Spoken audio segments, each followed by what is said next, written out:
In Malaya Loknya, FPV drones are working harder, minus many of Ukrainian vital equipment and some of its personnel. Amidst the relentless onslaught by the Russian armed forces, continue to pin down the sector. Sources released by military channel of Rasvid Group on February 16, 2025, show how the Marines and airborne units, a barrage of attacks beat the enemy from Malaya Loknya area, from the early morning using kamikaze drones. A position of Ukrainian equipment in the yard of a residential house was wiped out by FPV, and the Ukrainian paratroopers of the 92nd Mechanized Brigade will not be able to continue their mission in the settlement in Kursk region, which will open the way for a deeper Russian advance.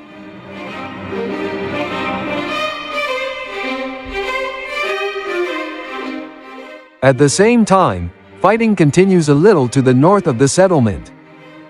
The use of FPV drones continues to provide Russian forces with a strategic advantage, neutralizing Ukrainian assets with precision, apparently recently installed by a Kiev soldier. Later, the next FPV arrives at a warehouse, where Ukrainian troops are unable to take cover from Russian drone operators. FPV continued to target several Ukrainian vehicles, which maintained control of their defensive lines as pressure on their supply routes grew.